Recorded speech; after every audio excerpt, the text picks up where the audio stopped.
Hello there, ladies and gentlemen, this is Spider, and welcome back to another review. And today we're taking a look at the LEGO Star Wars Plo Koon's Jedi Starfighter Microfighter, which is set number 75400. This set released back in 2025, and based on their appearance from Star Wars Revenge of the Sith. So yeah, I finally got my hands on one of these bad boys. And to get this review started, we're taking a look at the packaging.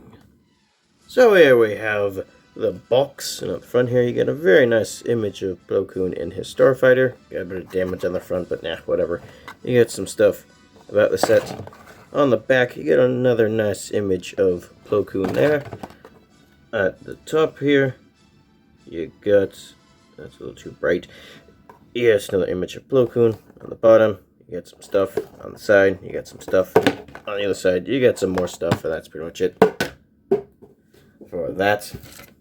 And since this is a newer set, it's got these new paper bags that LEGO is using to reduce plastic waste.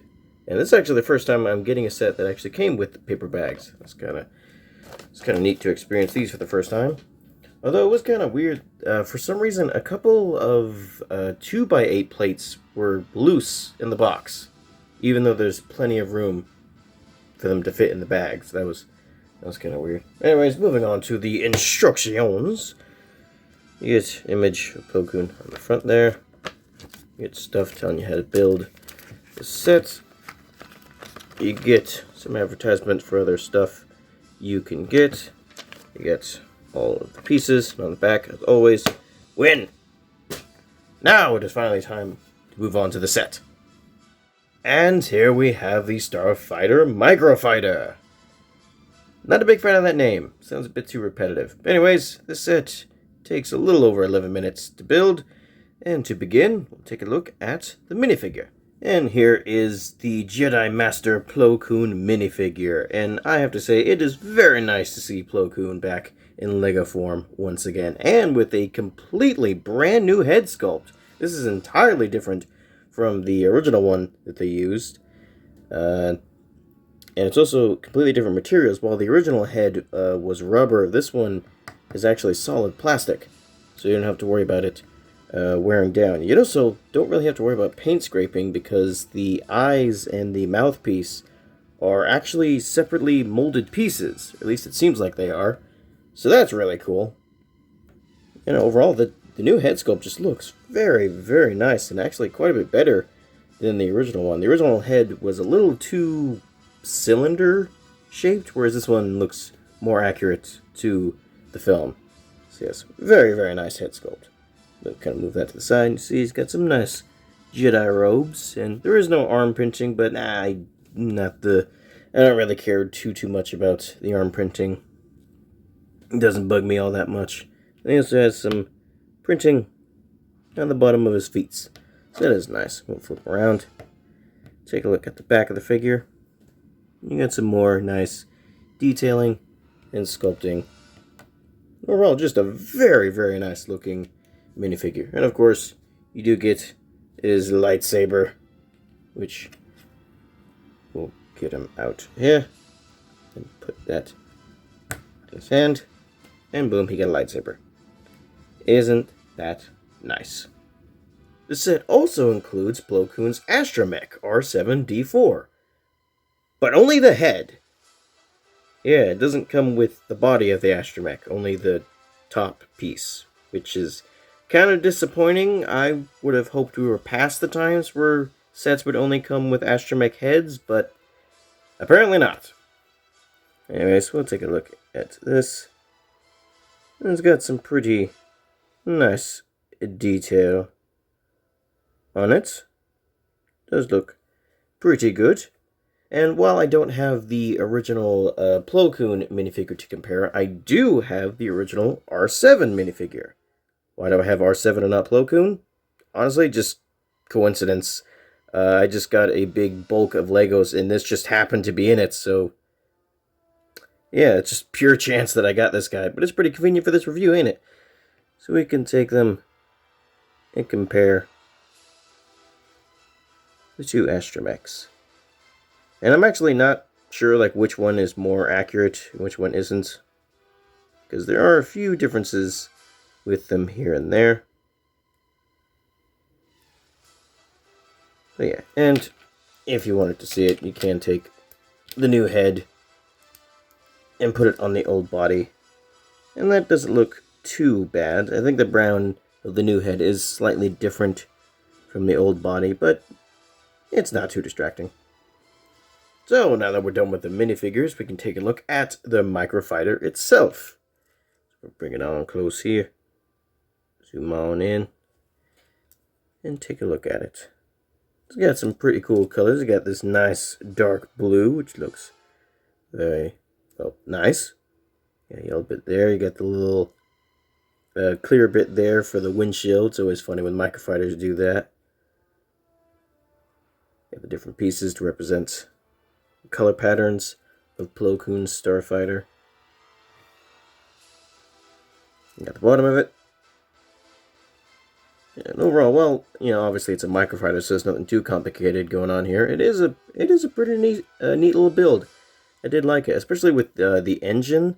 There's a cool thing they did there where they use a lightsaber blade piece to build it so that the engine exhaust is still completely see-through. So that was a really neat idea. I did quite like that. And then, of course, you do get the big old stub shooters on either side. I think I said stub instead of stud there. That was odd. Yeah.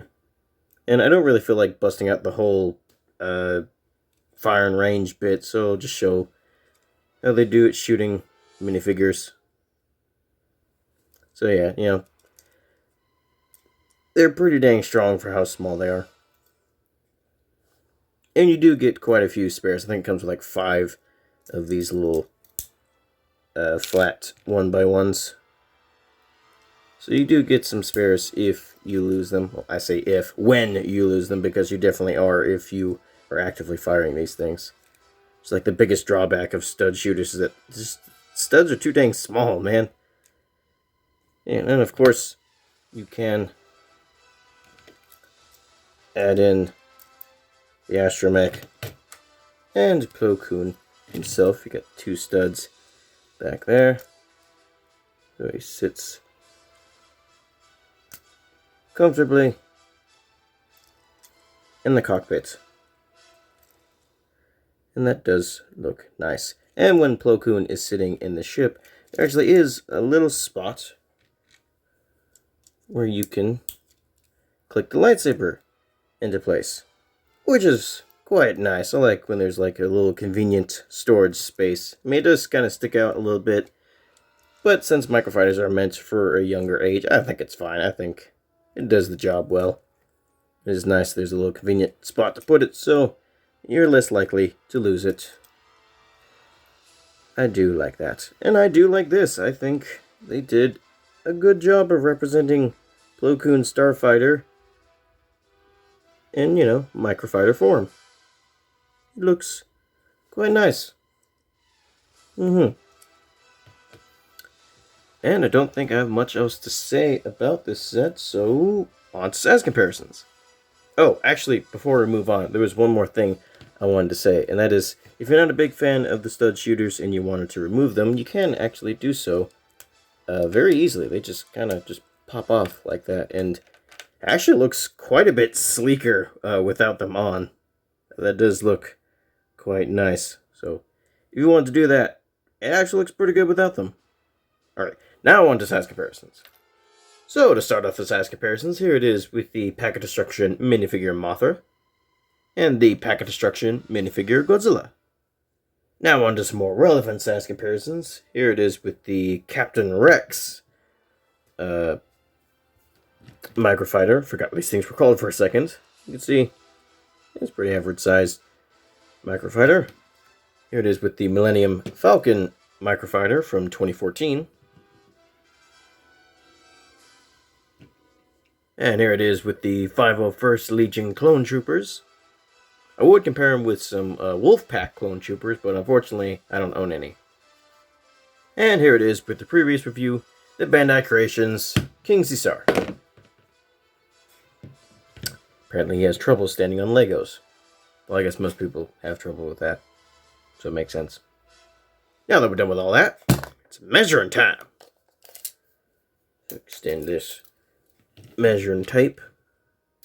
And this microfighter, if you count Plo Koon's head, stands at a little over 2 inches long. And from the tail fin to the tip of the ship, hang on, let me focus in here because you can't see. There we go, that's a little bit better. It is about 4.5 inches. So your standard sized microfighter. So that is pretty much it for the Plo Koon Jedi Starfighter Microfighter, and overall, it's pretty neat. I do like it. The build is quite nice, looks pretty good, but the main reason we're all getting this is for the new Plo Koon minifigure, and LEGO did an excellent job with that. He looks fantastic.